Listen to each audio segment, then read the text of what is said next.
নমস্কার বন্ধুরা, আমি আবারও চলে এসেছি আপনাদের সঙ্গে শেয়ার করব কাঁঠাল বিচি রেসিপি। কাঁঠাল বিচি বলে, অনেকে কাঁঠাল দানাও বলা হয়। তো বন্ধুরা, কাঁঠাল দানাগুলো একদম ফ্রেশ দানা নিয়েছি, একটাও দানা ফাটা নেই।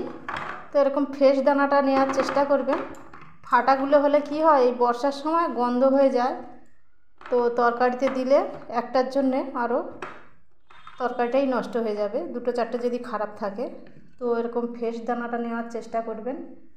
তো আমি দানাগুলো দু পিস করে কেটে নিয়ে খোসাগুলো ছাড়িয়ে নিয়ে আসছি। কাঁঠাল দানাগুলো আমি কেটে নিয়েছি, এভাবে কেটে ধুয়ে নিয়েছি। আর নিয়েছি একটা আলু, এরকম চৌকো করে কেটে নিয়েছি। আর কিছুটা বরবটি আছে। এখানে আমি চিংড়ি নিয়েছি 200 গ্রাম। তো নুন আর হলুদ দিয়ে রেখেছি, এখন নুন আর হলুদটা মেখে নেব চিংড়িগুলোর মধ্যে। তো এরকম এই কাঁঠাল দানা যদি চিংড়ি আর এই সবজি দিয়ে রান্না করা যায়, এই দিয়ে বন্ধুরা অনেকটা ভাত খেয়ে নেওয়া যাবে। এবারে একটা কড়া বসিয়ে দিয়েছি, চিংড়িগুলো ভাজার জন্য দিয়ে দিলাম পরিমাণ মতন সর্ষের তেল। তেলটা খুব ভালো মতন গরম করে নিয়েছি। তেলটা খুব ভালো মতন গরম হয়ে গিয়েছে। এবার আমি দিয়ে দিলাম চিংড়িগুলো। দিয়ে চিংড়িগুলো একটু নাড়াচাড়া করে তেলের মধ্যে খুব ভালো করে ভেজে নেব। তো চিংড়িগুলো ভাজা হয়ে গিয়েছে, এবার চিংড়িগুলো কড়াই থেকে আমি উঠিয়ে নেব।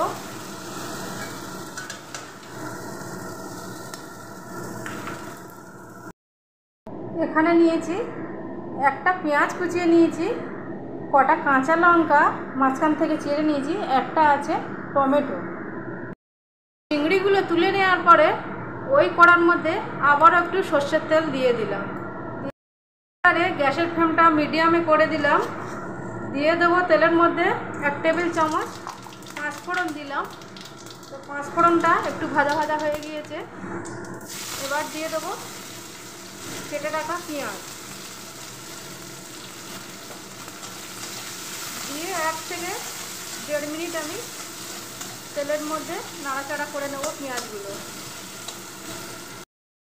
পেঁয়াজটা ভাজা ভাজা একটু করে নিয়েছি, এবারে দিয়ে দেবো কেটে রাখা টমেটো।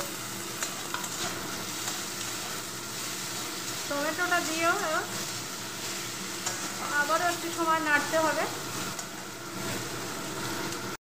এইবারে দিয়ে দেবো কাঁঠাল বিচিগুলো আর আলু।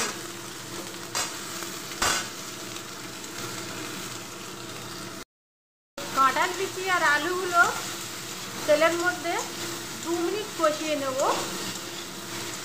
নিলে তাহলে একটু ভাজা ভাজাও হয়ে যাবে। এবারে সবজি আলু কাঁঠাল দানা একটু ভাজা ভাজা হয়ে গিয়েছে, এবার দিয়ে দেবো পরিমাণ মতো নুন দিয়ে দেবো। দিয়ে এবারে এখানে আমি যে রেগুলার যে মশলা আমাদের জিরার গুঁড়ো, ধনার গুঁড়ো আর হলুদ গুঁড়ো একই সঙ্গে দিয়ে দিলাম। তো নুন দেওয়ার পর বন্ধুরা সবজিটা একটু রসা রসা হয়ে যায়। তো গুঁড়ো মশলা দেওয়ার পরে এবার সুন্দরভাবে কষানো যাবে, তাহলে মশলাগুলো বেশ সুন্দর হয়েছে দেখুন। আর এখানে জল দিয়ে কষাতে হবে না।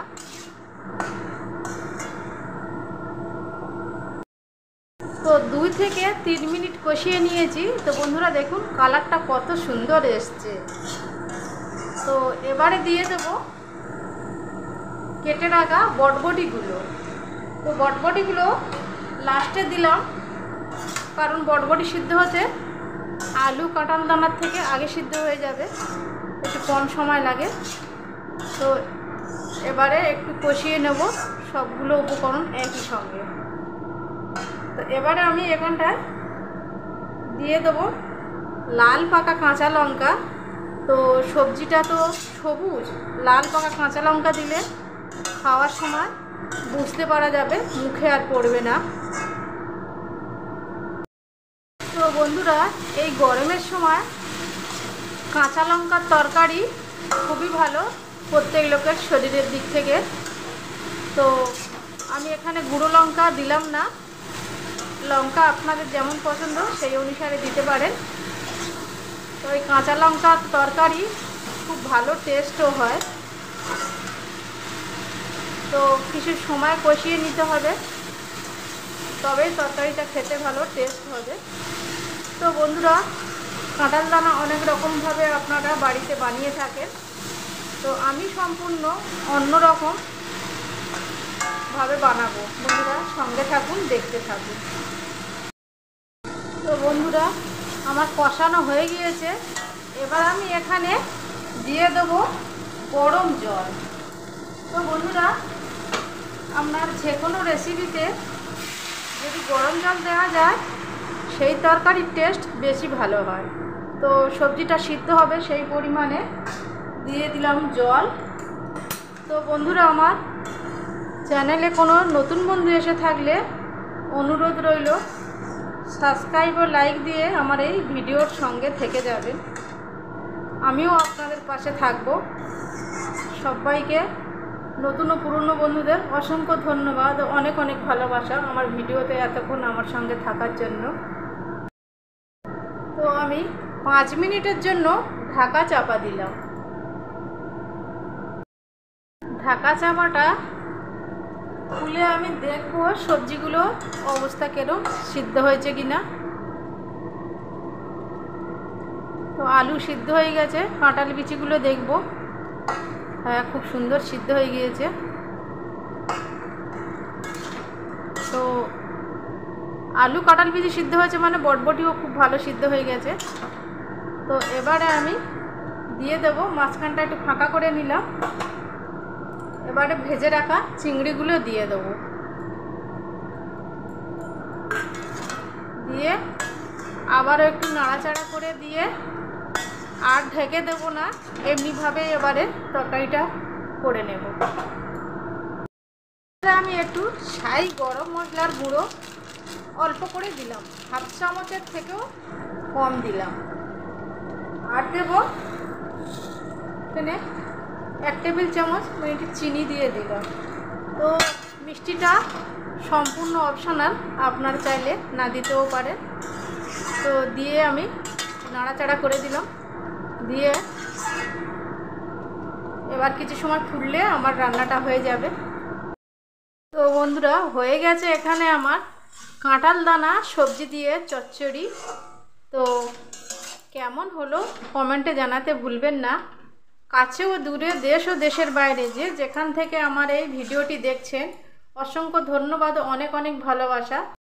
আমার এই রেসিপিটি কোনো অংশে আপনাদের ভালো লেগে থাকলে একটা সাবস্ক্রাইব ও লাইক দিয়ে আমার এই ছোট্ট চ্যানেলের পাশে থেকে যাবেন।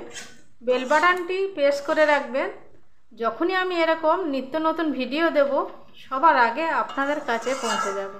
সবাই সুস্থ থাকবেন, খুব ভালো থাকবেন। আবার দেখা হবে নতুন কোনো রেসিপির সঙ্গে। নমস্কার, টাটা, বাই। তো বন্ধুরা, এরকম আপনারাও খুব সহজে এভাবে কাঁঠাল দানার চচ্চড়ি বানিয়ে নেবেন, খুব কম তেল মশলা দিয়ে।